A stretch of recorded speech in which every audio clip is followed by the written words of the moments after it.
Sob a proteção de Deus, declaro aberta a presente sessão e convido o deputado Dirceu Dresch como secretário ad hoc para que possa fazer a leitura da ata da sessão anterior.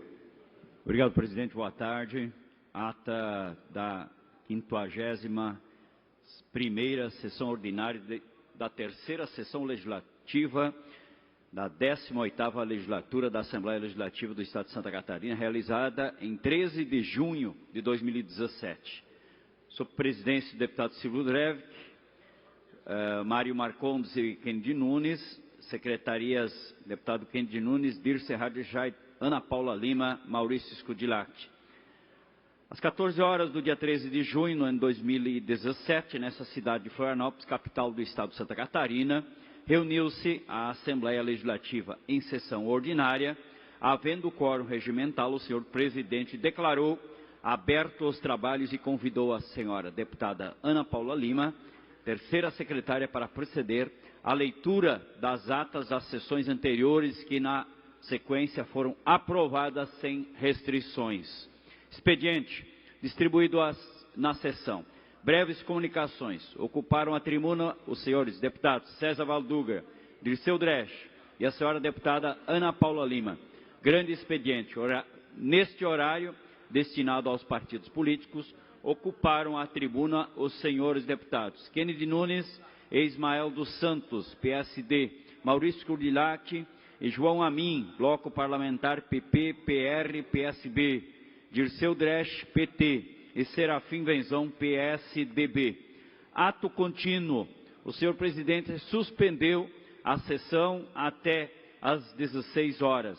Reaberta a sessão, o senhor presidente adentrou no horário. Ordem do dia.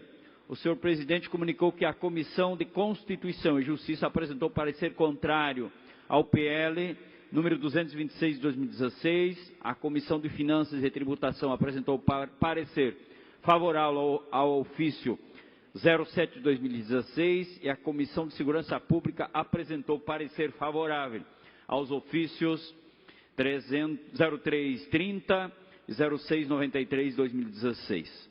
Foram aprovadas as redações finais exaradas ao projeto de lei complementar 03 de 2017, bem como aos projetos de lei 010 e 012 de 2017 foram aprovados. Ainda em segundo turno, o projeto de lei complementar número 05 de 2017, com a emenda substitutiva global, totalizando 25 votos sim, 1 voto não e nenhuma abstenção. E o projeto de lei número 383 de 2016, totalizando 27 votos sim, nenhum voto não e nenhuma abstenção. Ofício foi aprovado em turno único o projeto de lei número 0164/2015, sem prejuízo de suas emendas. Foram aprovados o requerimento número 582 de 2017, bem como as moções número 088, 090, 091 de 2017, sendo esta por maioria com abstenção dos senhores deputados Silvio Dresch, João Amin e Nilson Gonçalves. Outro sim, o senhor presidente deferiu os requerimentos número 572 a 581 e 583 a 594 de 2017 e comunicou que encaminhará aos destinatários as indicações números 414 e 431 de 2017. Na sequência, o senhor presidente, por acordo dos líderes dos partidos, suspendeu a sessão a fim de que o senhor presidente da Federação das Indústrias do Estado de Santa Catarina, Fiesc, Glauco José Corte, fizesse uso da palavra para divulgar a agenda legislativa da indústria 2017. Ato contínuo, o senhor presidente reabriu a sessão e anunciou o próximo horário. Explicações pessoais. Fizeram uso da tribuna os senhores deputados Maurício Scudilati, Valdir Cobalcini. Nada mais havendo, o senhor presidente, antes de encerrar a sessão, convocou outra ordinária para o dia seguinte, no horário regimental. Para constar, o segundo secretário lavra a presente ata. Obrigado, deputado. Em discussão, a ata que todos receberam já nos seus e-mails. Não havendo em votação, está aprovado. Peço que a assessoria possa fazer a entrega da ordem do dia. O primeiro orador inscrito em breves comunicações, deputado Antônio Aguiar. Senhor presidente, senhoras deputados, senhoras deputadas, comunidade catarinense. Em especial, você que nos assiste pela TV Aula. Destaco, inicialmente, que nesta quarta-feira celebramos o Dia Mundial dos Doadores de Sangue. Motivo para lembrar que doar sangue é um verdadeiro ato de amor ao próximo. Lembro mais uma vez que estamos em pleno mês consagrado pela lei estadual como Junho Vermelho, para valorizar políticas públicas de incentivo às doações de sangue, que se tornou realidade a partir do projeto de lei que apresentei nessa Assembleia Legislativa e contou com o apoio unânime dos colegas de parlamento. Aqui mesmo, em nossa Assembleia, esta semana, tivemos um exemplo do que significa o ato de doar sangue, com a resposta de vários servidores ao apelo de uma colega, a senhora Vera Lúcia Pacheco, que pediu colaboração de quem pudesse auxiliar seu neto, o menino João Vitor, de apenas 6 anos, que há 4 meses enfrenta um quadro de leucemia mieloide aguda e precisa de doadores de plaquetas. Quanto se vê a imagem de uma criança, e são muitas que enfrentam doenças graves, como as que se encontram em tratamento em nosso hospital infantil Joana de Guzmão, ou em outras cidades, é que percebemos a importância de quem é doador de sangue.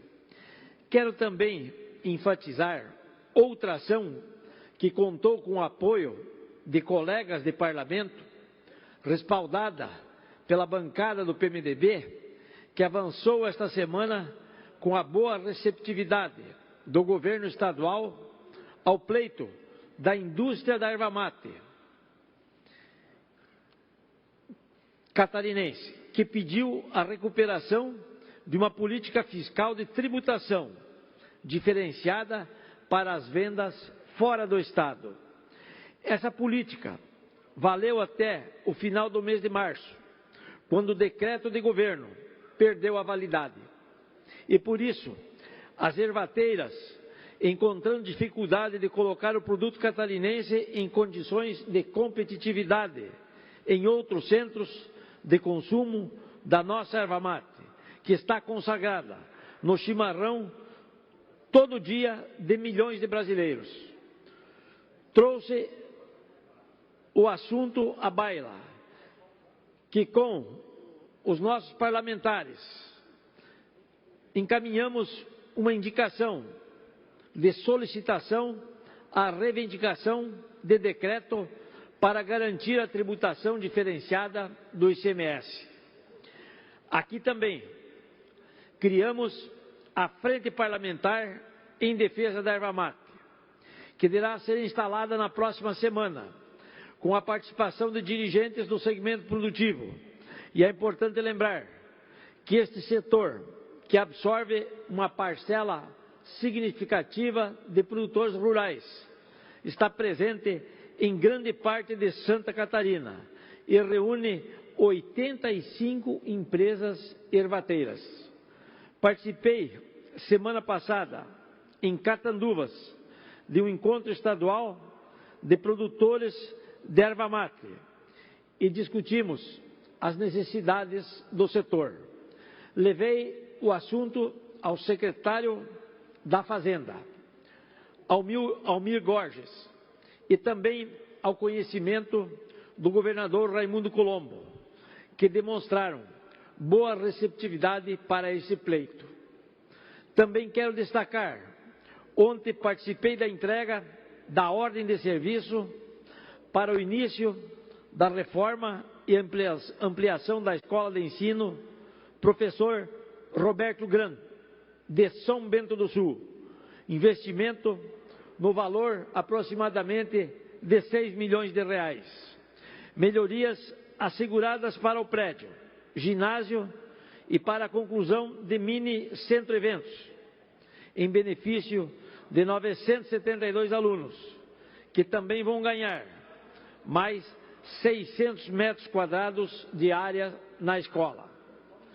Participaram do ato a secretária adjunta da Educação, Elza Moreto, o secretário da Agência de Desenvolvimento Regional, Abel Schroeder, o presidente da Assembleia Legislativa de Santa Catarina, Silvio Drevik, e o líder do governo, Darcy de Matos. Também levei ao governo o pedido para urgente definição do início da recuperação 477, ligação de Canoinhas com Papanduva, até a BR-116, que também é a estrada de acesso de Major Vieira, que está muito prejudicada, especialmente depois das últimas chuvas. E então, o vice-governador Eduardo Pinho Moreira e o secretário de Infraestrutura, Luiz Fernando Vampiro, estão empenhados numa solução rápida para a recuperação desta importante rodovia. Por fim, quero aproveitar e convidar a todos os que tenham interesse no tema para que participe na próxima segunda-feira, na audiência pública da Comissão de Saúde, em nossa Assembleia, presidida pelo colega Neudi Sareta, para debater causas e consequências do aumento de casos de depressão em Santa Catarina.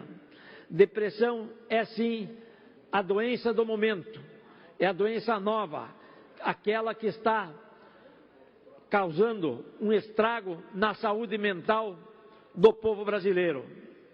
Propus audiência para debater esse assunto delicado e de grande atualidade, porque hoje não há quem não conheça ou tenha próximo de si alguém acometido por essa enfermidade, cada vez mais comum na nossa sociedade, a depressão.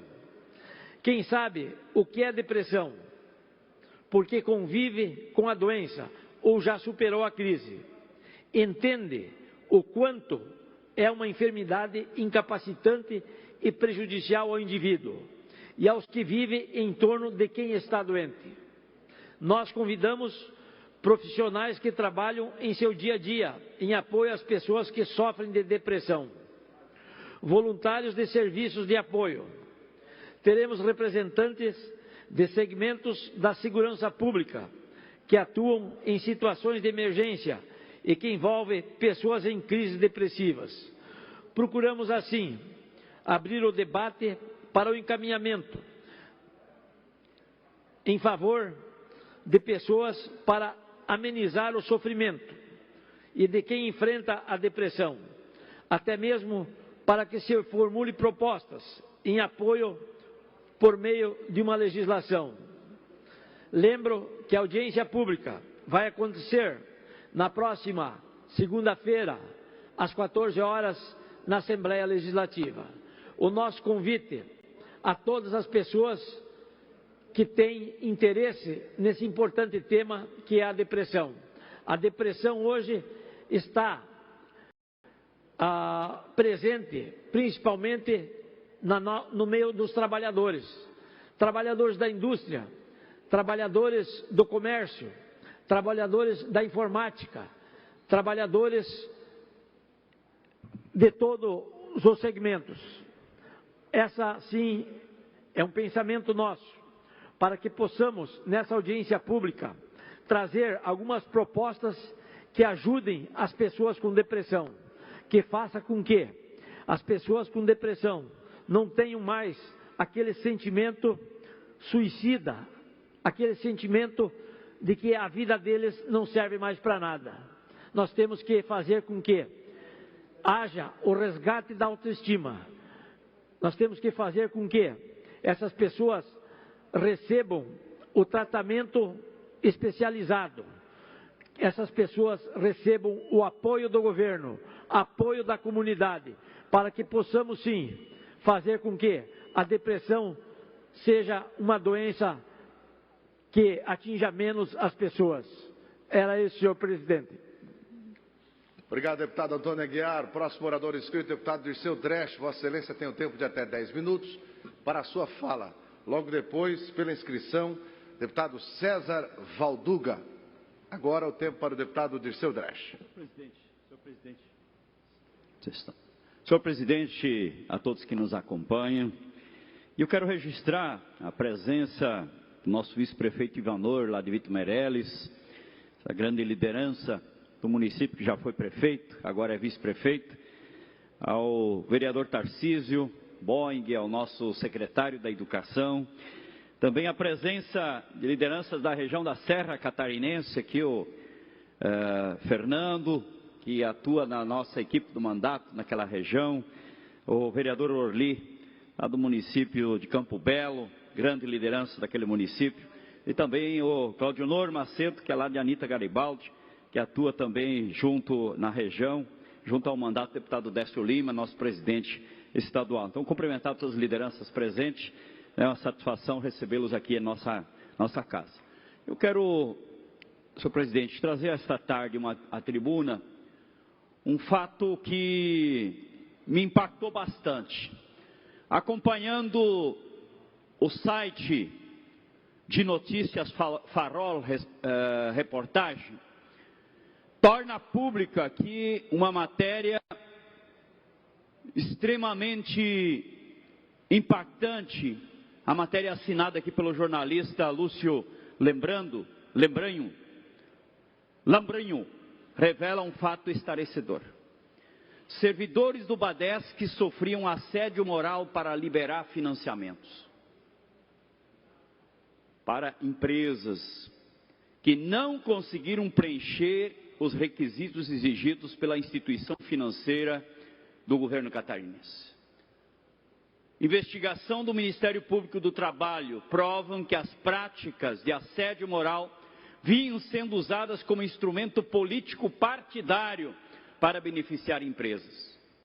Assediavam moralmente funcionários para alterar pareceres, olha a gravidade, com o objetivo de viabilizar operações financeiras duvidosas que vêm causando prejuízos financeiros ao Badesc. Ficou provado que quando havia resistência dos técnicos, a diretoria do Badesc pratica assédio moral para atingir seus fins de flexibilização dos critérios técnicos para fins políticos. Pelo menos 6 empresas que não tinham condições técnicas, deputado Valduga, não tinham os requisitos mínimos, puderam acessar empréstimos milionários do Badesc. Um exemplo é a empresa Espaço Aberto, que ofereceu como lastro para empréstimo de 9 milhões apenas os recebíveis de um contrato com o governo do estado. No caso, a recuperação da ponte Hercílio Luz. Como o governo do estado rompeu o contrato com a empresa, o Badesc nunca mais viu a cor do dinheiro. Informações apuradas pelo Ministério Público do Trabalho mostram que a prática de assédio moral acontece há pelo menos 11 anos.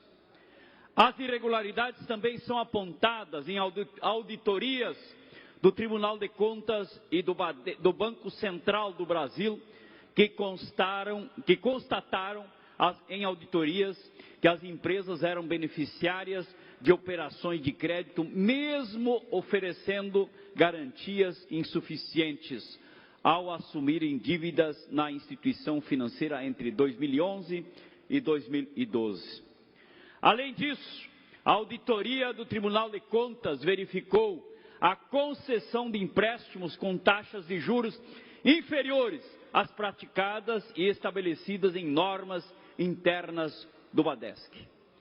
Em uma amostragem de contrato analisados, que girava em torno de 19 milhões, foram verificadas irregularidades em cerca de 30% desses contratos de financiamento. Aqui fica então a pergunta: até onde este assédio moral atuou para a aprovação de projetos de financiamentos?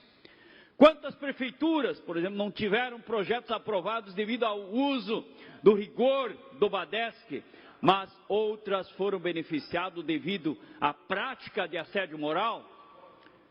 Então nós estamos trazendo a esta tribuna uma situação que com certeza nos preocupa. Este fato noticiado aqui pelo Farol Reportagens traz esta matéria assinada pelo jornalista Lúcio, que nós queremos aqui com certeza que seja investigado, que seja apurado.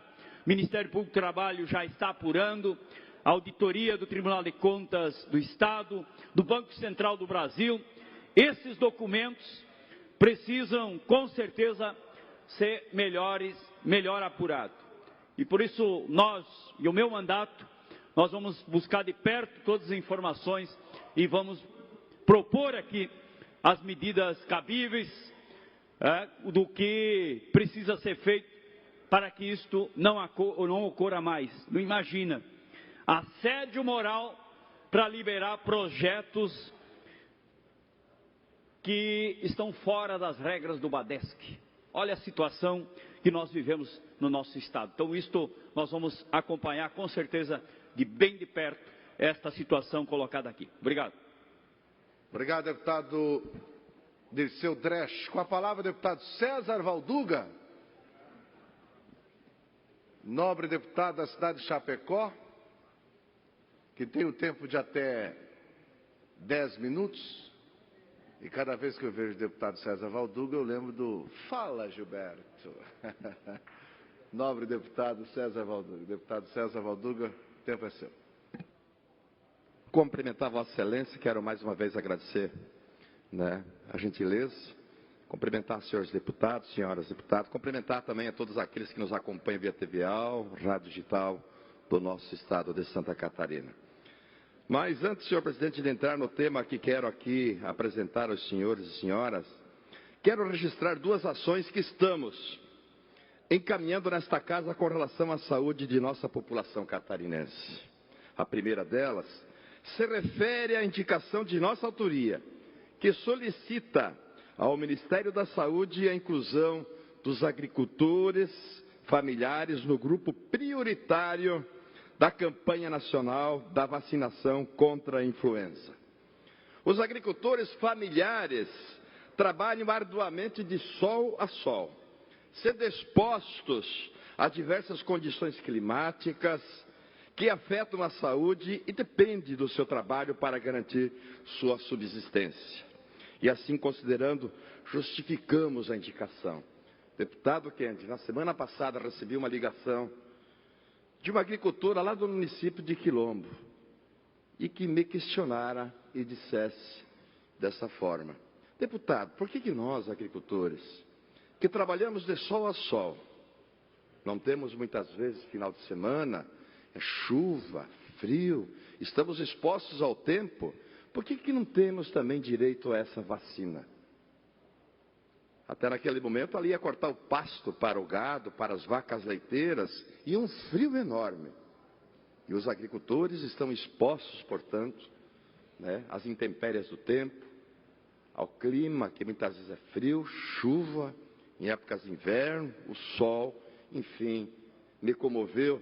E é por isso que a gente fez essa proposição ao Ministério da Saúde do Estado de Santa Catarina, para que também os nossos agricultores sejam assistidos com a vacinação da influenza no nosso estado de Santa Catarina.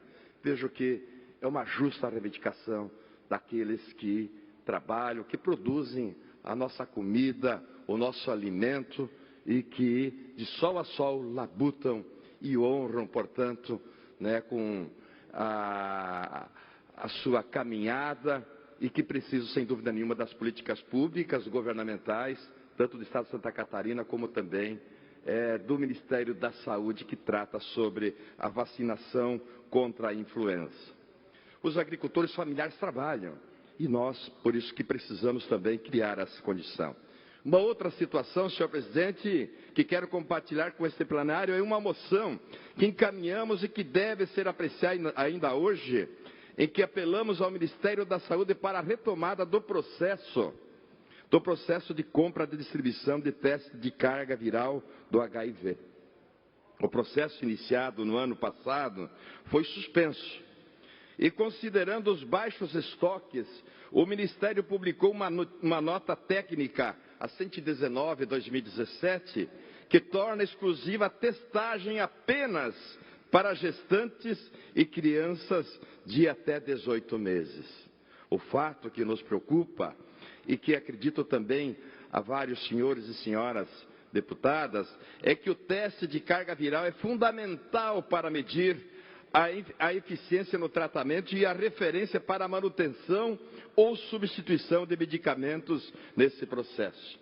Segundo o boletim epidemiológico, o HIV, o AIDS de 2016, 827 mil pessoas vivem com HIV/AIDS no Brasil, sendo que 372 mil, ou seja, 45% delas ainda não estavam em tratamento. Então, isso é um dado muito preocupante e que o estudo ainda destaca a estimativa que 112 mil pessoas convivem com o vírus e não sabem. 112 mil pessoas vivem com o vírus e, portanto, não sabem. Por isso, a importância desta moção de apelo para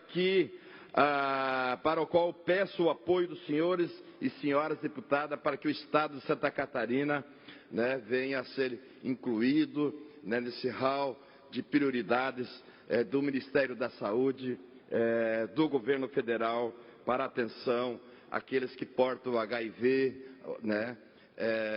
a AIDS, e que os índices realmente são alarmantes. Gostaria de pedir a gentileza da assessoria de colocar no telão um material que preparamos, portanto, para o lançamento da Frente Parlamentar, dia 20 de junho, a partir das 10h30 da manhã, na próxima terça-feira, no auditório Antonieta de Bairros, nessa Casa Legislativa, aonde que realizaremos o lançamento da Frente Parlamentar em defesa dos serviços e empresas públicas de Santa Catarina. Uma iniciativa que conta com a participação de 19 parlamentares, num esforço pela garantia de direitos, defesa do patrimônio público e promoção do desenvolvimento catarinense. Nosso objetivo é a defesa do serviço público, fortalecimento das empresas públicas que atuam nos setores estratégicos, fomentar o debate na sociedade e no legislativo sobre a importância da participação do Estado nesses segmentos. Já foi elaborado, portanto, e aprovado um roteiro de trabalho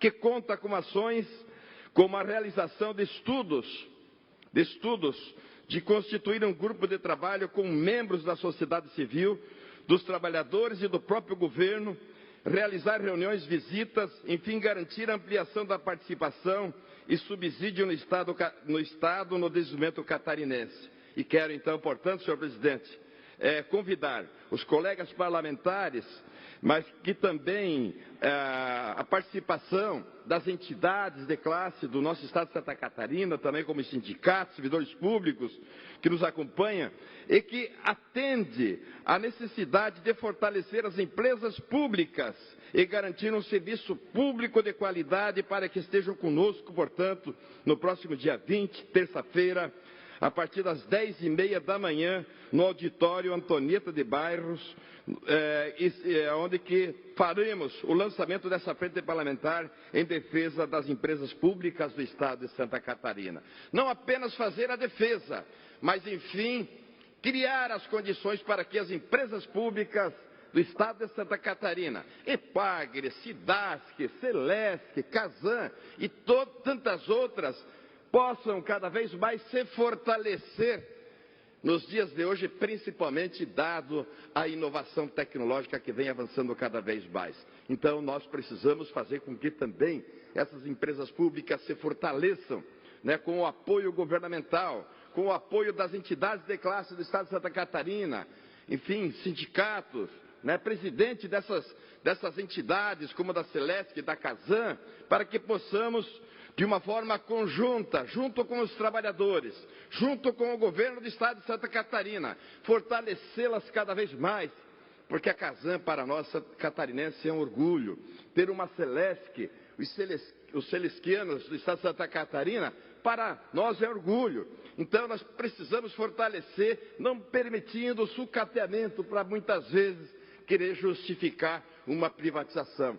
Sabendo que a Casan tem um plano de expansão fantástica no Estado de Santa Catarina, como na questão de saneamento, levando, né, a água potável de qualidade para toda a cidade do Estado de Santa Catarina, deputado Rodrigo Minotto, como é o mesmo caso a nossa Celesc, que nos orgulha a todos nós catarinenses. Por isso, então, lançamento da nossa Frente Parlamentar em Defesa dos Serviços Públicos e Empresas Públicas do Estado de Santa Catarina, pela garantia de direitos, defesa do patrimônio público e promoção do desenvolvimento catarinense.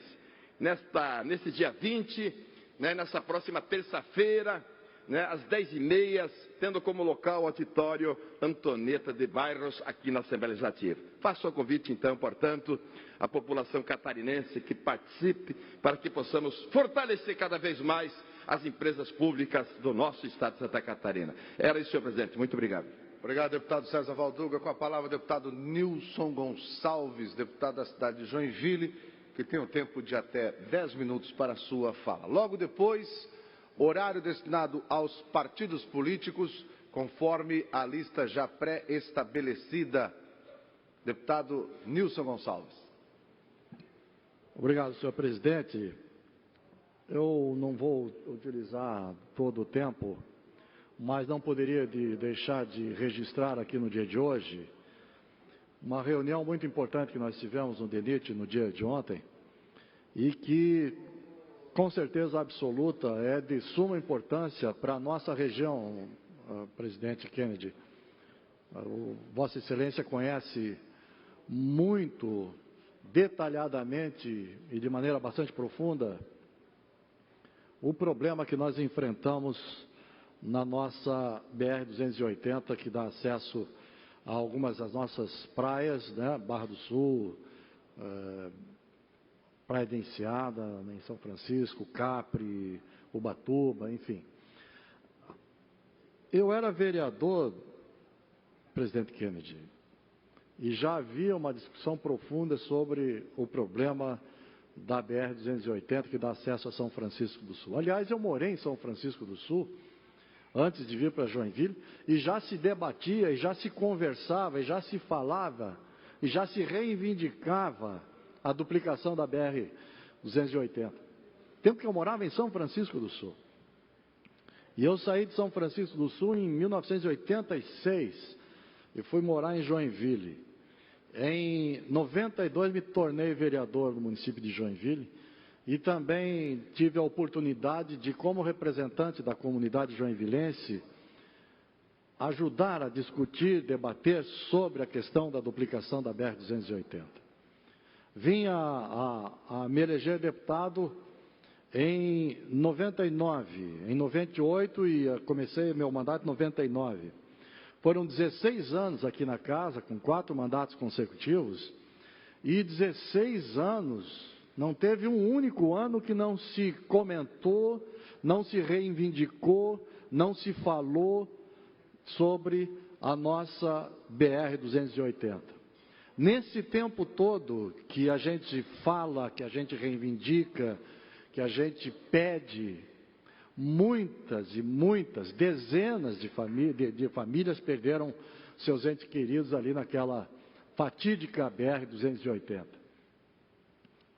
Novamente, eu tive um interregno como político, como deputado, fiquei fora da Assembleia durante 1 ano e pouco, reassumi agora no mês de fevereiro, e novamente vejo na pauta das discussões a BR-280. E tive a oportunidade de estar lá no DENIT ontem, com lideranças do setor comercial, representantes de vários segmentos, entre eles aqui o deputado Darcy de Matos estava lá, o deputado Patrício estava lá, O deputado Kennedy justificou a sua ausência por força de um compromisso maior que tinha. O deputado Jean estava lá também. E inúmeras outras autoridades e pessoas que conhecem mais a fundo o problema e sabem o que significa para nós a BR-280. Muito bem. Se esperou tanto e está se conversando, começou essa duplicação da 280 e começou lá por Jaraguá do Sul. A prioridade é a duplicação de Jaraguá até o Porto de São Francisco do Sul. E a duplicação começou de Jaraguá para cá, né? De Jaraguá em direção à BR-101 e depois a São Francisco do Sul. Foram nomeados vários lotes, e o lote que mais está andando, embora agora esteja a passos de tartaruga, mas está andando de alguma forma, é aquela região de Jaraguá do Sul.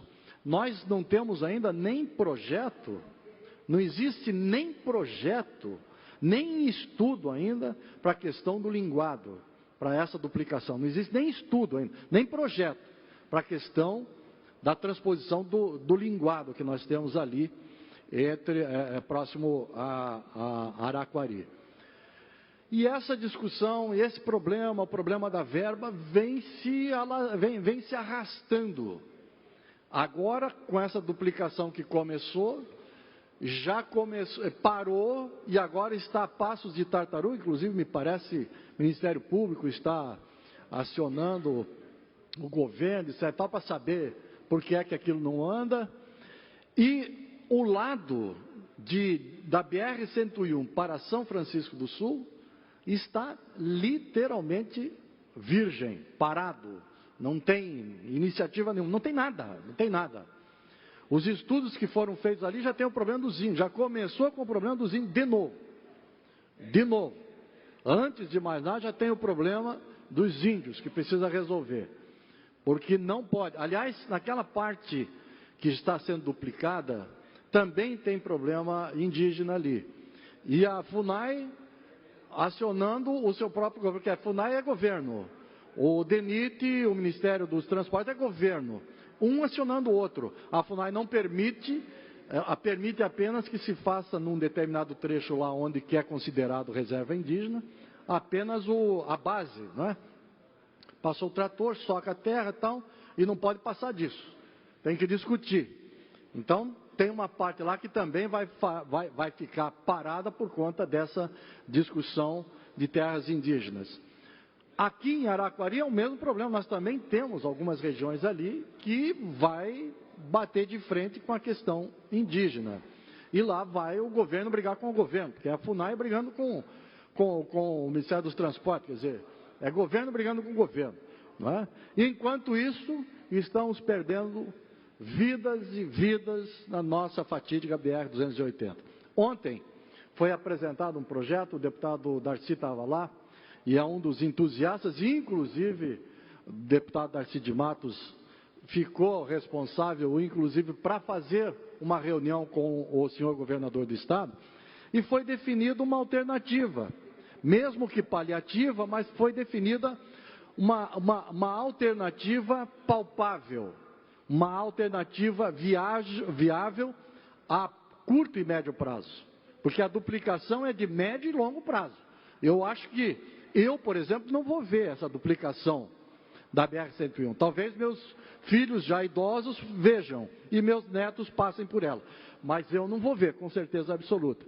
E esta alternativa, esta sim, é viável, é palpável, é possível em tempo mais curto e mais vamos dizer assim, eu diria, o deputado Darcy me ajuda aqui, quanto tempo, deputado Darcy, acha que nós podemos ver o início dessa alternativa?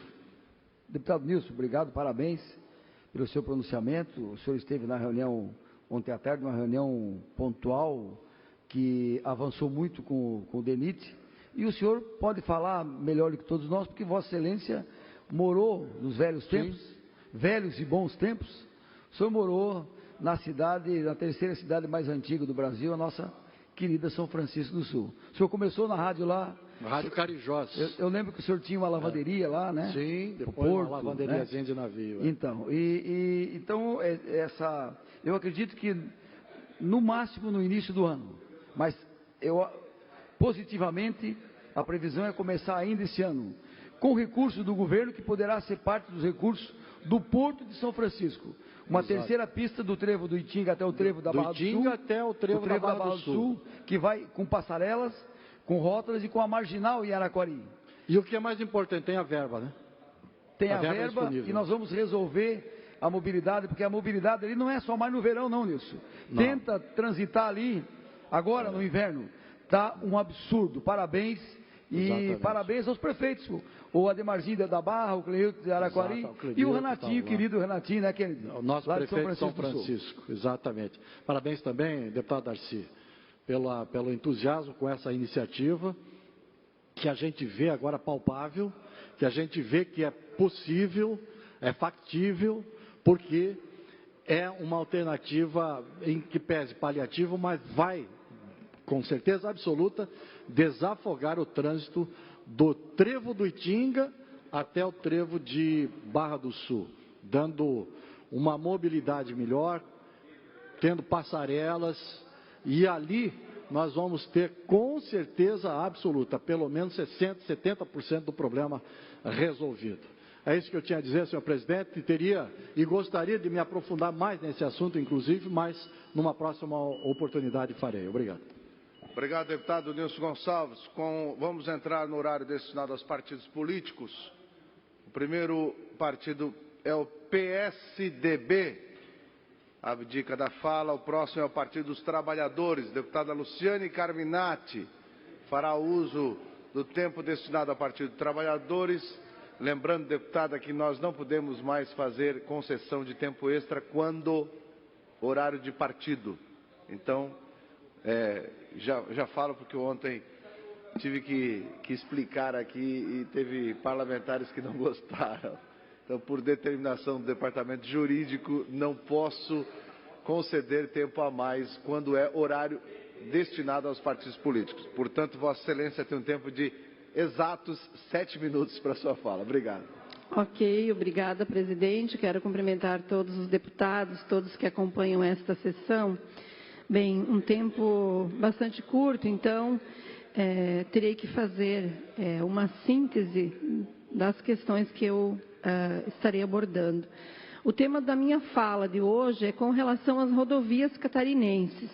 Esse não é um tema novo, é um tema que nós temos debatido desde que sou deputada, há 6 anos, nós temos discutido muito a situação das rodovias catarinenses, sejam elas as BRs, sejam elas as SCs.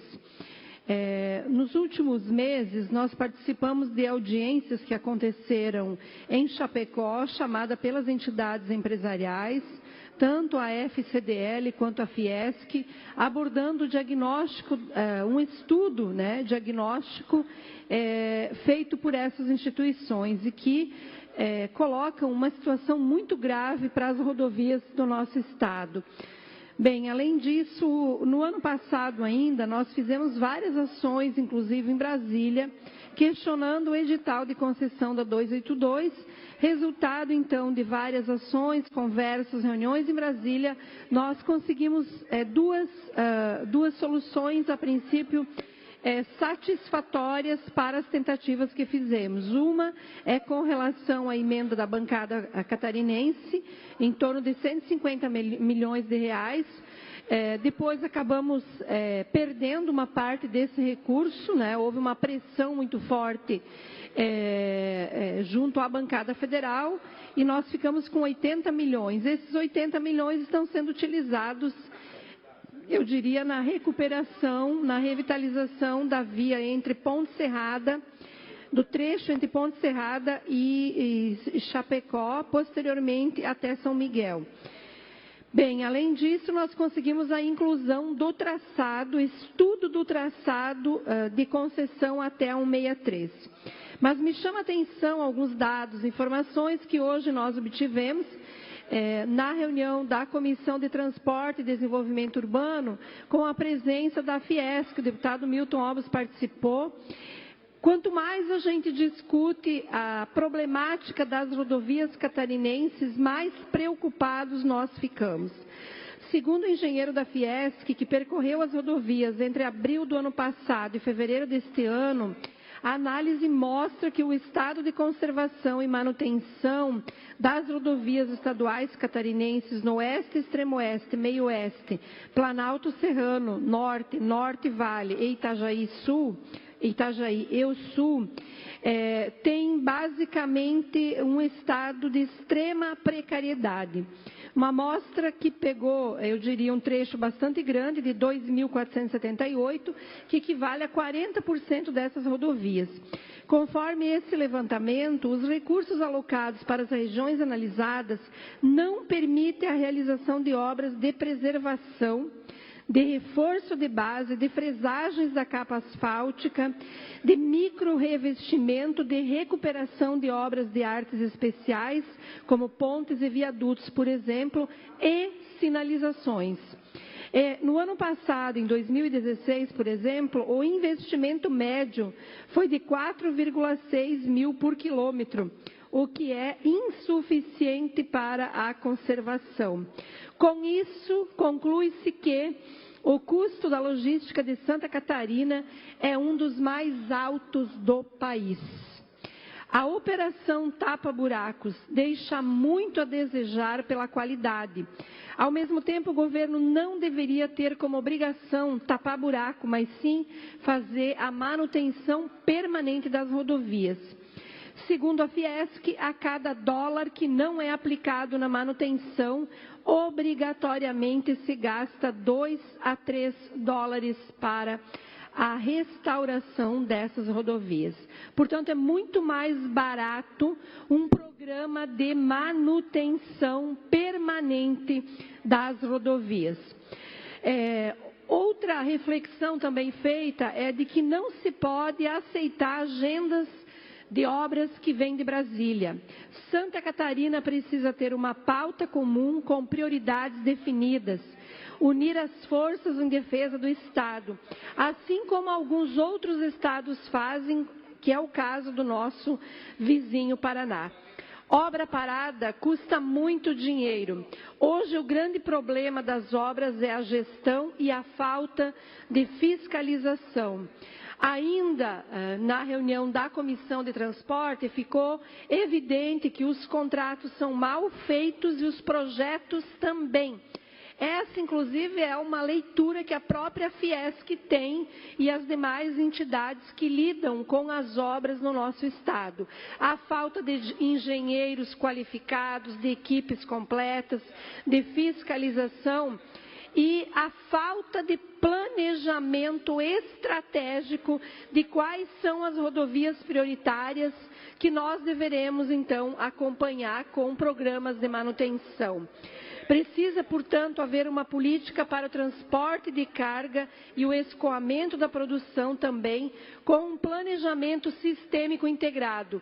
Porque uma coisa é um automóvel andando nas rodovias, outra coisa é um veículo de 70 toneladas. Então, há uma diferença muito grande e não há Estado que suporte gastar dinheiro com tapa-buracos. Ou a gente faz uma ação pesada, de manutenção permanente, ou nós não teremos melhorias. Além dessa informação que eu gostaria de falar, dizer que o que é mais grave é que depois de esse período todo de chuvas, imaginem os telespectadores como estão as rodovias que já estavam ruins. Quando você não tem manutenção, você tem chuvas como tivemos no mês de maio, não vistas em 25 anos, a tendência é o caos. Então, eu quero dizer que está mais do que na hora do Estado olhar para as rodovias catarinenses com um programa permanente de manutenção, de revitalização e de construção, que são 3 coisas extremamente diferentes. Esse é o meu recado, presidente. Parabéns, deputada Luciane, porque Vossa Excelência cravou 7 minutos. entendendo que essa presidência não pode mais, no horário dos partidos políticos, estender os tempos. Próximo partido é o PCdoB. Pergunto ao líder, deputado César Valduga, quem vai fazer uso da palavra? Vossa Excelência tem o tempo de até 5 minutos, com aprovação 100% da bancada. Vossa Excelência tem o tempo de até 5 minutos para fala. Logo depois, PSD, com o tempo. O PSD tem 13 minutos. Não. Presidente, 5 minutos para o deputado. Quero cumprimentar Vossa Excelência e dizer que sempre é uma dificuldade muito grande, muitas vezes, de reunir nossa bancada, né? Mas a gente faz um esforço. Quero, senhor presidente, aqui apresentar aos senhores e senhoras e ao público que nos acompanha pela rádio e TV digital, um projeto de lei de nossa autoria que assegura aos membros de entidade familiar, homofóbica, homoafetiva, o direito da participação nas políticas públicas desenvolvida pelo Estado de Santa Catarina. Tenho a grata satisfação de comunicar que esta iniciativa, o projeto de lei de número 197, de 2017, tem como coautores os nobres deputados de Seu Dresch, Rodrigo Minotto, um esforço de garantir a equiparação de direitos a essas unidades familiares reconhecidas em direitos e deveres pelo Supremo Tribunal Federal. A proposta assegura à entidade familiar da homoafetiva o direito à participação nas políticas públicas executadas pelo governo do Estado, direto ou indiretamente, com a participação de entes públicos e privados que visem a assegurar direitos fundamentais e de cidadania, observando as normas relativas a essas políticas. A entidade familiar da homoafetiva é extraída dos princípios constitucionais da dignidade da pessoa humana, da igualdade, da vedação de discriminação, da liberdade, da proteção à segurança jurídica.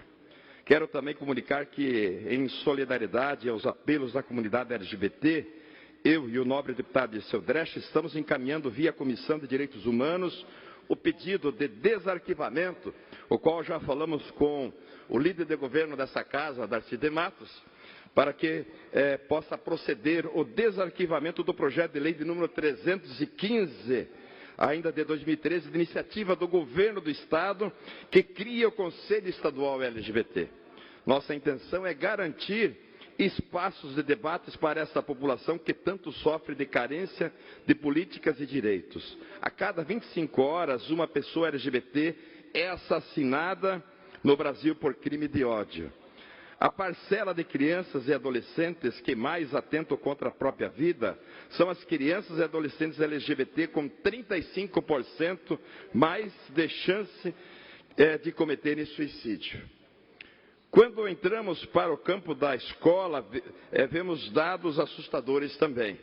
A evasão escolar de adolescentes LGBT chega a 85% e na vida, no dia a dia, pasmem, senhoras e senhores, a expectativa de vida de travestis e transexuais é de 35 anos de idade. É nesse sentido, senhor presidente, que quero poder contar com o apoio dos nobres pares para que esta Casa de Leis não se furte a garantir direitos a esta parcela da população catarinense. Quero também registrar que no próximo domingo, no município de Chapecó, União Nacional LGBT realizará a segunda edição da Parada de Lutas, evento que discute direitos humanos, defende a democracia e a luta contra os retrocessos de direitos, senhor presidente. Portanto, era isso, senhor presidente, e mais uma vez aqui, então, portanto, já dialogando com o líder do governo dessa casa, que seja desarquivado o projeto de lei de autoria do governo do Estado de Santa Catarina, que cria o Conselho LGBT no nosso Estado. Obrigado, senhor presidente. Obrigado, deputado César Valduga. O próximo horário é o PSD. Nobre deputado Milton Obos, líder da bancada, fará uso do tempo do partido por até 13 minutos, a partir desse instante. Boa tarde, senhor presidente, querido amigo deputado Kennedy Nunes, cumprimentar todos os demais deputados, deputadas, todos que nos acompanham. Depois de uma de uma semana, aliás, 2 semanas de chuva, mais uma semana no meio das enchentes, deputado Kennedy. E por isso estive ausente nas sessões da última semana, acompanhando de perto tudo o que aconteceu no nosso Alto Vale do Itajaí. Deputado Valduga, é muito triste a gente ver as cidades, né, literalmente embaixo d'água. Rio do Sul, Lontras, Agronômica, Laurentino, Rio do Oeste, todas essas cidades submersas, com mais um evento muito grande que tivemos.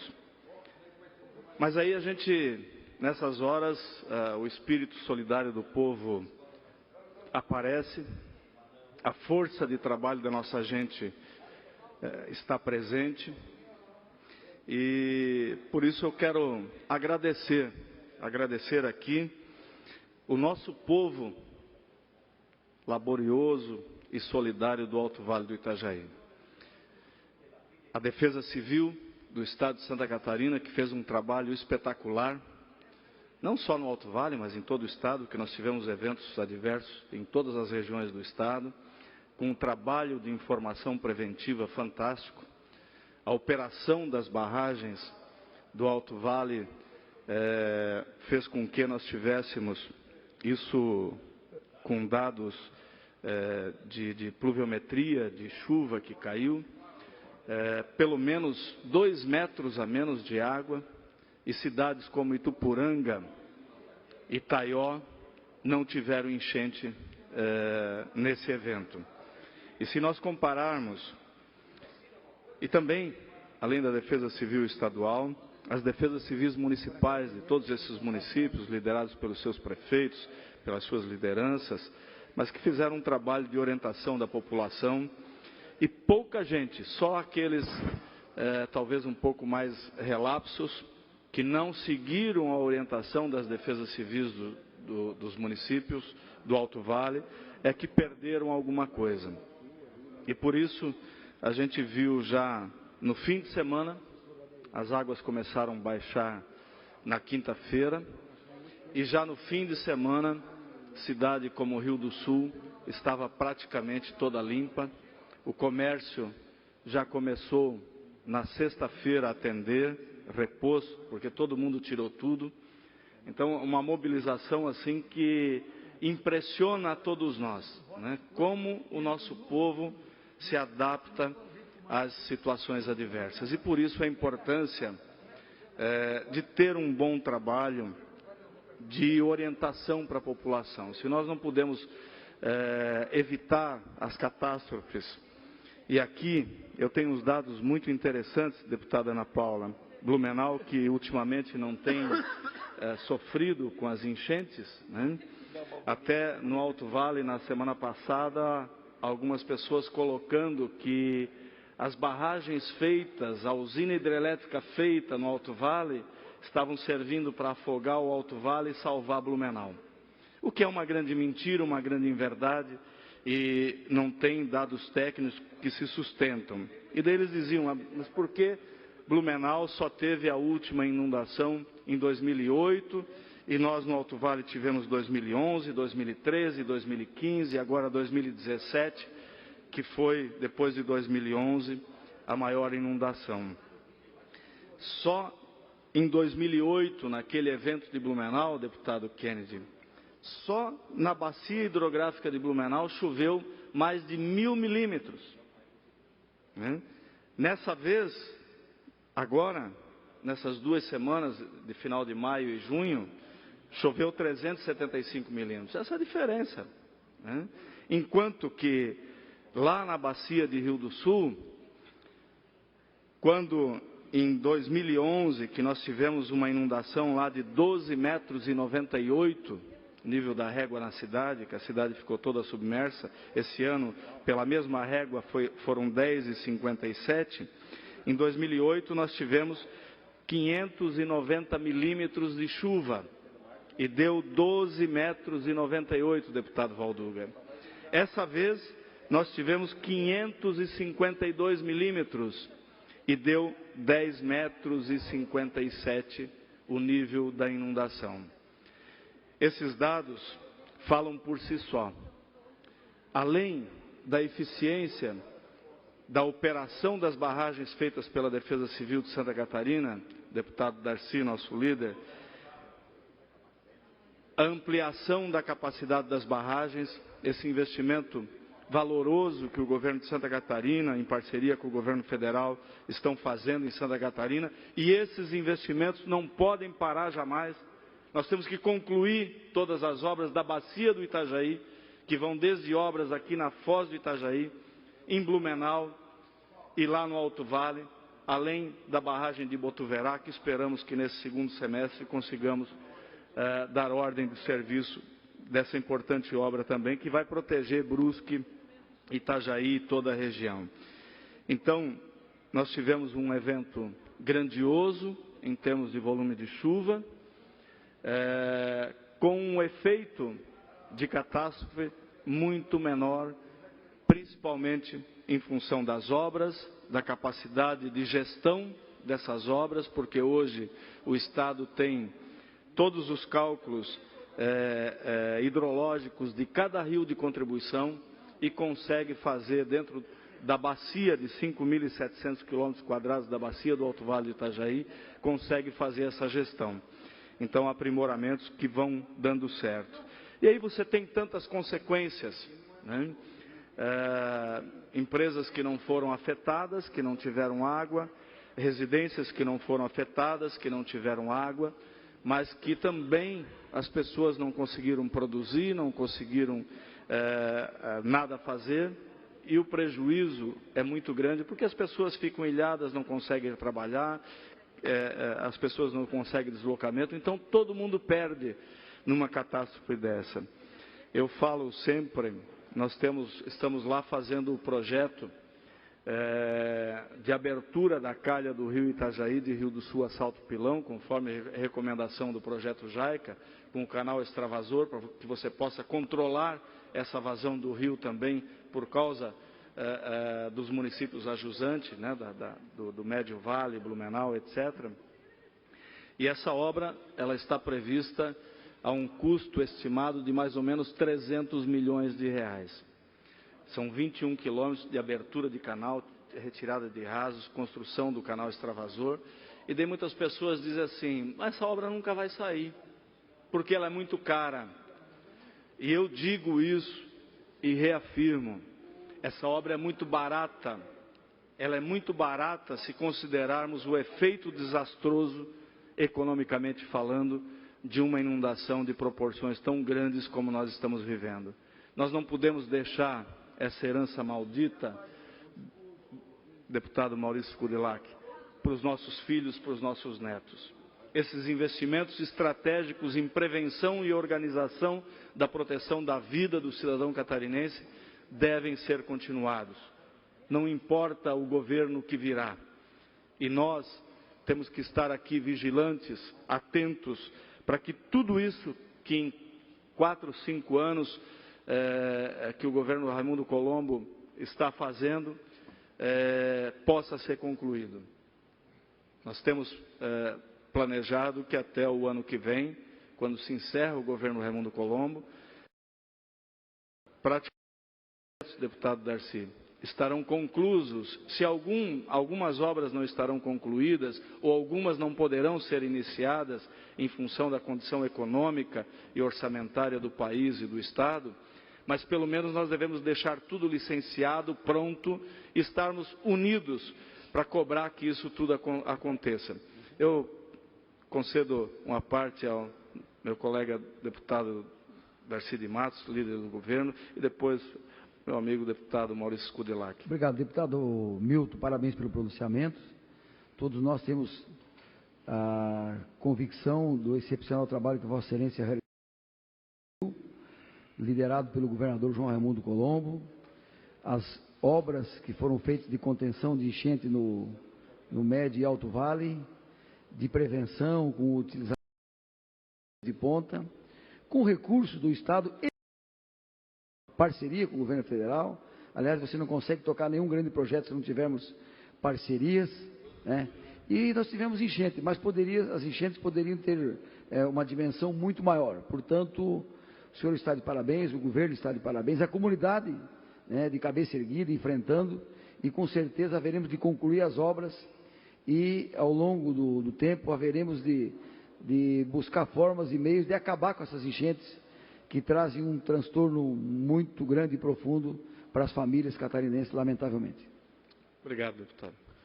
Obrigado, deputado Milton Obos. Quero pedir desculpas que eu estava atendendo os prefeitos no gabinete. Quando cheguei, Vossa Excelência já estava na metade aí do pronunciamento.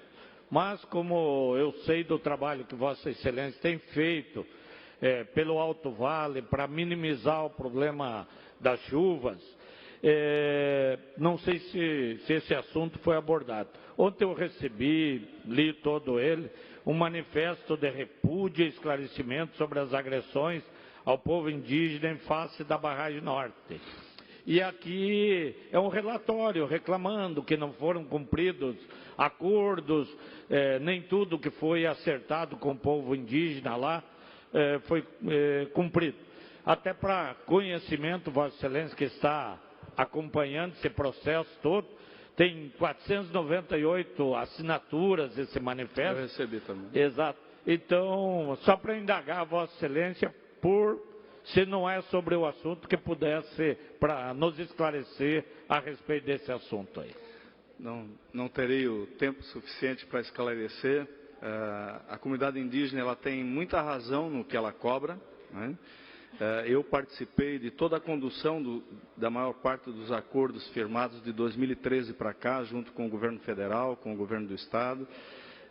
O governo de Santa Catarina tem cumprido os acordos com a comunidade, inclusive das 35 casas, 28 construímos, e só as outras não foram construídas por problemas lá, de terreno que não pode ser colocado, ou por famílias que eles próprios não aceitaram, ou que já tinham recebido. A atenção dada no momento de enchente, com cesta básica, com materiais, foi feito tudo agora de novo, é um compromisso que nós assumimos, e de passar a terra para eles e as indenizações que eles estão pedindo, isso é autonomia do governo federal. Infelizmente, de lá as coisas não têm acontecido e a comunidade indígena tem razão de reclamar. Mas eu só queria, para concluir, senhor presidente, deixar aqui registrado, né, os nossos cumprimentos ao povo do Alto Vale do Itajaí, ao povo de Santa Catarina, que venceu mais essa grande batalha, a ação importante.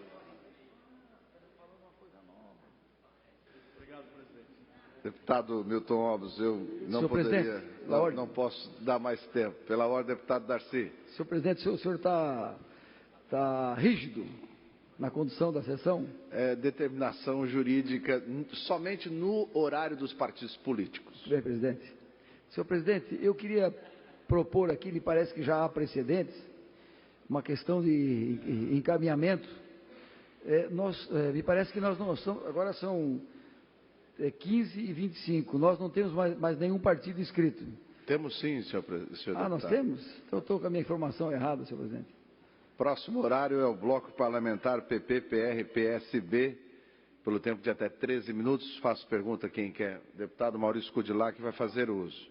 Logo depois, PMDB tem mais 13 minutos. Daí sim, se o PMDB não quiser fazer uso da palavra, a gente poderá antecipar a ordem do dia. Com a palavra agora, bloco parlamentar PP, PR, PSB, por o tempo de até 13 minutos. Eu queria, inclusive, convidar o deputado Milton Obos, que, já que o tempo agora é do nosso bloco, e eu vim, efetivamente, eu li esse relatório ontem, e até se o deputado quiser, por alguns minutos, fazer a explanação dessas tratativas com o povo indígena, a gente vai ceder o espaço aí do bloco para ouvir. Porque ontem, deputado Luciano, deputados, eu recebi esse manifesto do povo indígena, mas na verdade tem várias entidades, são 498 assinaturas, eu entendo que são 498 pessoas. Pode ocorrer que, em alguns casos, é o presidente de alguma entidade, porque quando coloco no abaixo-assinado o nome de um grupo, de uma entidade, isso aí, na verdade, é uma pessoa, é um presidente que está representando. O único instituto que eu ouvi falar nesse mundo é o Instituto Lula. Na verdade, o Instituto não fala, quem fala são as pessoas. Então, como tem 498 assinaturas, pode ser que alguém ali que está assinando, dando o nome de uma entidade, ele é um cidadão, ele está falando em nome dele como presidente daquela entidade. O único instituto que fala, como eu falei, é o Instituto Lula. O único que tem vida, parece pessoa física, né? Mas, como eu falei com o deputado Milton Obos e reconheci o trabalho que tem sido feito pelo governo com referência a minimizar o problema das enchentes, a diminuir a dor, o sofrimento, os danos materiais para o nosso Vale do Itajaí, a nossa foz do rio Itajaí, ouvindo atentamente, ou lendo atentamente, os reclamos aqui do povo indígena, dos seus representantes.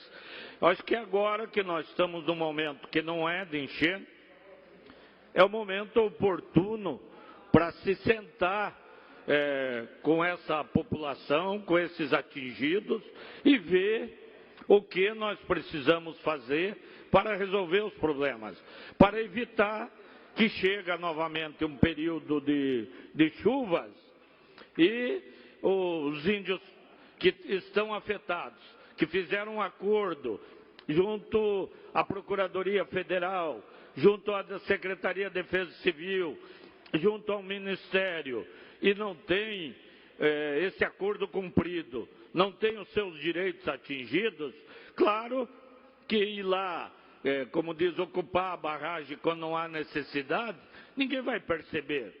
Eles acabam aproveitando para colocar algumas restrições à utilização daquele instrumento de proteção ambiental naquele momento em que a população efetivamente precisa daquele equipamento. Então, nós temos que entender, se uma parte não cumpre, e pelo que a gente sabe, o governo do Estado tem cumprido a sua parte, como disse o deputado Milton Obos, das 35 casas que foram acordadas para serem construídas, 27 ou 28 já foram concluídas e já foram entregues à população indígena. As outras, segundo o governo do Estado, não foram concluídas porque os locais onde era para fazer essa referida construção não tinham solo adequado e não dava para construir essas residências para essas famílias indígenas. Então, registrar para todas as pessoas que assinaram, os representantes de entidades que assinaram, que nós estamos preocupados sim com isso. Vejo que a própria Associação Comercial, tanto de Blumenau quanto de todos os municípios que precisam da barragem de José Boatê para minimizar o problema das chuvas, tem que, nesse momento agora, convocar a reunião, convocar as autoridades, ver com o governo do Estado, ver com o governo federal o que precisa fazer para resolver a questão, para quando chegar problema de novos eventos aí de chuva, de enchente, não termos novamente essa disputa e os indígenas atingidos estando a boicotar a utilização dos equipamentos, mas, claro, com justiça em defesa dos seus direitos. Então, a barragem é importante? É importante.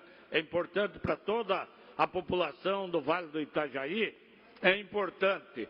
Foi construído, vai ocupar, já ocupa uma área indígena, quando ocorrer o fechamento da barragem para proteger o Vale do Itajaí, vai atingir uma área territorial muito maior, possíveis plantações e áreas utilizadas pelos indígenas.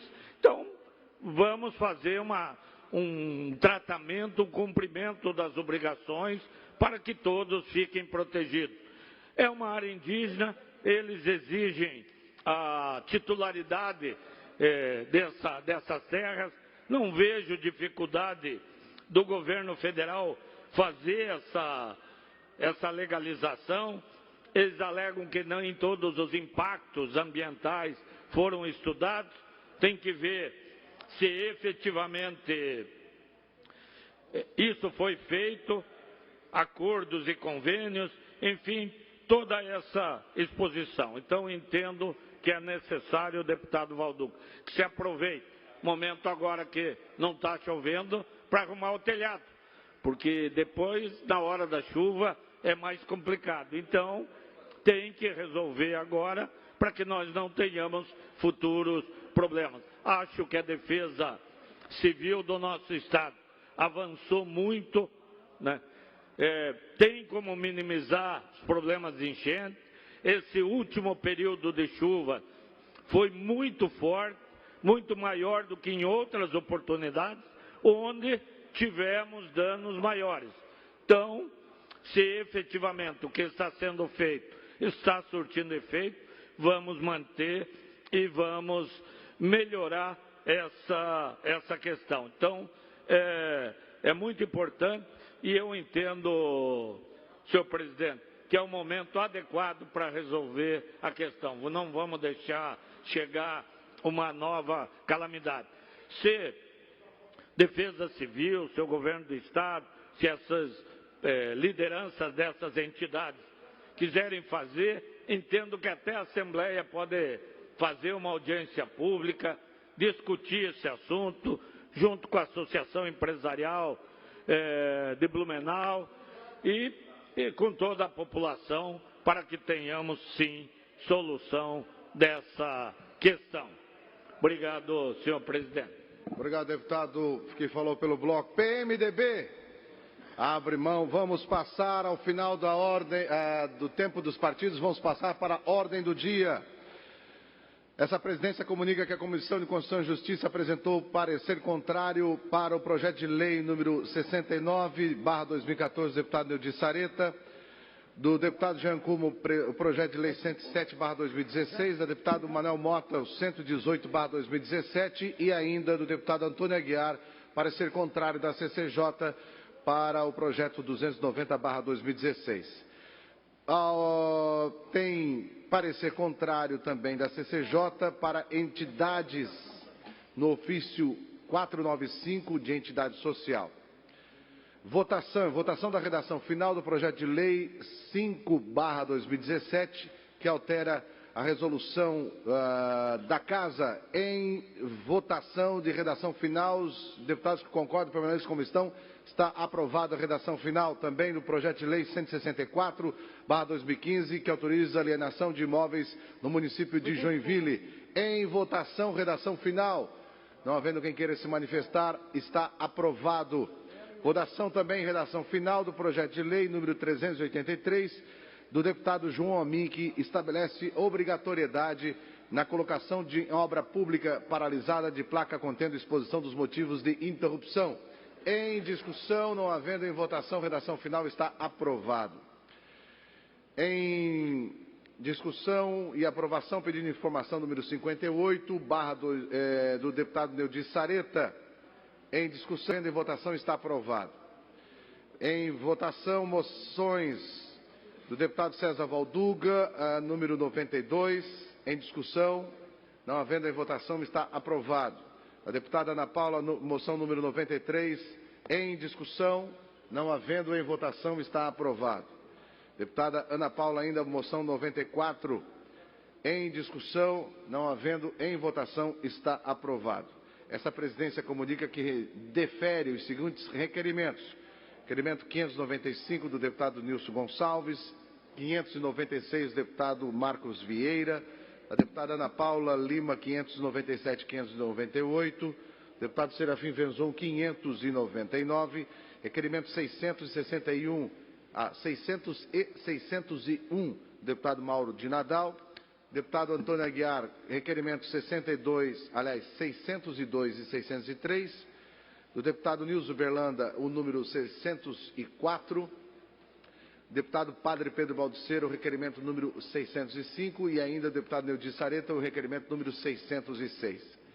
Essa presidência comunica ainda que encaminhará aos destinatários, conforme determina o regimento interno, as seguintes indicações: 432, deputado Mário Marcondes; 433, deputado Neudi Sareta; 434 a 437, deputado César Valduga; 438 e 439, do deputado Darcy de Matos; 440, do deputado Rodrigo Minuto; e 441, deputado Milton Schaefer. Fim da ordem do dia. Em explicações pessoais, próximo orador inscrito é o deputado... Eu peço para que o deputado Serafim Venzon possa fazer uso da palavra e o deputado Maurício Kudilac possa assumir a presidência do final da sessão. O deputado Serafim Venzon possa subir à tribuna e o deputado Maurício Kudilac possa assumir a presidência da Casa. Deputado Serafim Venzon, Vossa Excelência tem um tempo de até 10 minutos para a sua fala. Senhor Presidente, senhores deputados, queria aqui, ao cumprimentar o prefeito de Luiz Alves, Marcos Pedro Weber, cumprimentar também a todos os prefeitos, os vereadores e lideranças de Santa Catarina que acompanham o nosso trabalho no dia de hoje, especialmente aqui nas galerias dessa casa. Aliás, eu estou encaminhando um requerimento, senhor presidente, também, para pedir que dia 27 desse mês, no horário que o regimento permite, conceder ao prefeito de Luiz Alves um espaço de 10 minutos aqui dessa tribuna, justamente para ele comentar um evento muito importante, que é o evento, a Festa Nacional da Cachaça, que acontece lá em Luiz Alves. Senhor presidente, também eu queria destacar que essa semana, no dia 12 de junho, que é o dia que foi comemorado também ou lembrado como o Dia Nacional do Combate ao Trabalho Infantil. Segundo o Plano Nacional de Prevenção e Erradicação do Trabalho Infantil e também a proteção do adolescente trabalhador, define-se por trabalho infantil atividades econômicas ou mesmo de sobrevivência, remuneradas ou não, que gerem lucro ou não, desempenhadas por crianças ou adolescentes em idade inferior a 16 anos, com exceção na condição de aprendiz, que pode ser exercida a partir dos 14 anos, no caso, a condição de aprendiz. O trabalho infantil ainda é uma mazela a ser combatida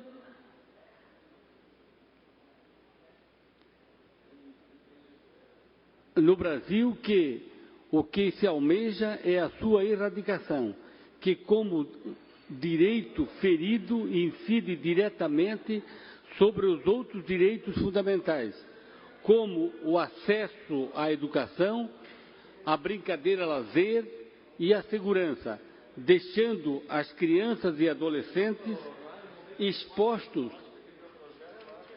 aos mais diversos tipos de situações desfavoráveis ao seu desenvolvimento, com a antecipação de compromissos da vida adulta, a exploração do trabalho com baixa remuneração e a informalidade, condições insalubres de trabalho e outros. O Brasil tem atualmente 2 milhões e 600 mil crianças em situação de trabalho infantil, diz um estudo recente. O Brasil, que tem esses 2 bilhões e 600 mil crianças e adolescentes, no caso, entre 5 e 17 anos, em situação de trabalho infantil, segundo o levantamento feito pela Fundação Abrinq. A pesquisa ainda aponta um aumento de 8,5 mil crianças de 9 a 5 anos em situação de trabalho infantil e redução de 659 mil adolescentes na faixa de 10 anos a 17 anos, em comparação, no caso, com os anos 2014 e 2015. A maior parte delas encontra-se nas regiões Nordeste e Sudeste, sendo que, proporcionalmente, a região Sul lidera a concentração desse público nessa condição, no caso do trabalho infantil. A compilação reúne os dados mais recentes do tema, disponibilizados em órgãos como o IBGE, Ministério da Saúde, Ministério da Educação, Disque Denúncia e outros. Os dados também revelam que 17,3 bilhões de crianças, no caso de 0 a 14 anos, equivalente a 40,2% da população brasileira nessa faixa etária, vivem em domicílios de baixa renda, segundo dados do IBGE. Entre as regiões que apresentam a maior concentração de pobreza, pessoas que vivem, no caso, com renda domiciliar per capita mensal igual ou inferior a meio salário mínimo, o Nordeste e o Norte do país continuam apresentando os piores cenários, com 60% e 54% dessas crianças, respectivamente, vivendo nessa condição.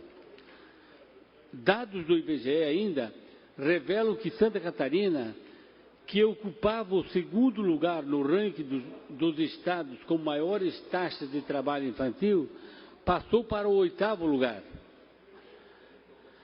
Um declínio importante que merece, de certa maneira, ser comemorado. Apesar dos avanços na legislação brasileira no que tange aos direitos da criança e adolescente e às políticas públicas que dela desdobram, bem como o significativo aumento dos meios de comunicação de massa, temos ainda presente, com forte expressão, o discurso do trabalho como referência na formação de pessoa do bem, apartado da reflexão em torno dos direitos das crianças e adolescentes que são violados nesse processo. São necessárias políticas mais intensas na construção de uma cultura apropriada a atender à demanda do ser criança e adolescente, implicando em mudanças no campo das concepções da própria população sobre a formação humana e social, que qualifique para a reivindicação de direitos fundamentais. Os direitos públicos para o combate do trabalho infantil ainda são insuficientes, principalmente no que se aplica ao trabalho doméstico infantil. A ideia de que o trabalho forma pessoas sérias, respeitosas e honestas precisa ser questionado e relevado diante das implicações a que são expostas as crianças e adolescentes no trabalho infantil, mantendo um modelo explorador próprio dos mais arcaico do modelo econômico vigente. A garantia do direito de formação plena da criança e do adolescente passa pela apropriação da concepção do trabalho como emancipador e, como tal, há que se garantir a formação no que concede e o permeia. Enfim, senhor presidente, esse pequeno apanhado sobre a nossa situação, a situação de Santa Catarina, a relação entre o índice de pobreza e o trabalho infantil no que tange a criança e adolescente que precisam trabalhar em prejuízo da formação dessas crianças, em prejuízo de eles estarem não indo às aulas para trabalhar, para completar ou para complementar a renda familiar, ela é uma realidade. e que essa atitude precisa ser revista e principalmente discutida com a sociedade, porque existem, especialmente no interior, situações em que a criança, o adolescente de 13, 14, 15, 16 anos, ele tem a mesma capacidade de trabalho de que um adulto de 35 a 40 anos, e melhor do que um adulto de 60 anos. Agora, por outro lado, ele ficar em casa para ir colher cebola, para colher fumo, para colher cana, para fazer os trabalhos, enfim, tantos trabalhos que tem em casa, em prejuízo de ir à escola, ou trocando, ficando em casa e não indo à escola, isso seria extremamente prejudicial para esse adolescente.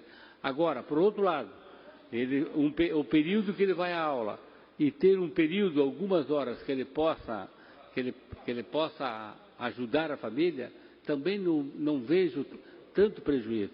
A questão é, a partir do momento em que se cumpre a lei no seu rigor e estritamente a lei da proibição do trabalho infantil, aí nós acabamos muitas vezes assistindo a família do pai e a mãe trabalhando, colhendo a cebola, e por outro lado o filho de 16 anos em casa vendo os enlatados da Rede Globo ou outras programações, porque a lei, o vizinho impede ou denuncia que de trabalho infantil ou coisa análoga. De forma que o bom senso certamente é o que deve imperar, especialmente ou também na questão do trabalho infantil. Muito obrigado. Obrigado, deputado Venzon. Pela ordem, deputado João Amin. Queria só cumprimentar o vereador de Maracajá, o Valmir Pedro, que se encontra aqui no plenário, nos prestigiando hoje, como também o Evandro Mota, de Tubarão, e o Christopher, membro da Juventude do Partido Progressista de Capivari de Baixo, que nos honram com a sua visita aqui na Assembleia Legislativa. Obrigado, deputado João Amin. Deputado Serafim Venzon. Senhor presidente, antes de concluir, eu quando estava me pronunciando, eu não vi que nas galerias da casa está aqui o prefeito de Tijucas, professor Eloy Mariano Rocha, que eu quero saudá-lo e dizer que Tijucas, inclusive nessa semana, comemora 154 anos de emancipação política.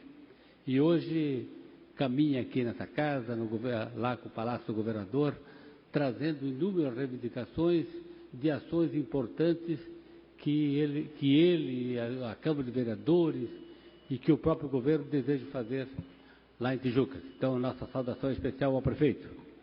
Obrigado, deputado Serafim Venzon. Fazemos nossa saudação, assim como ao prefeito Beto Passos, ao ex de Canoinhas, ex-prefeito Adelmo, que também estão na casa.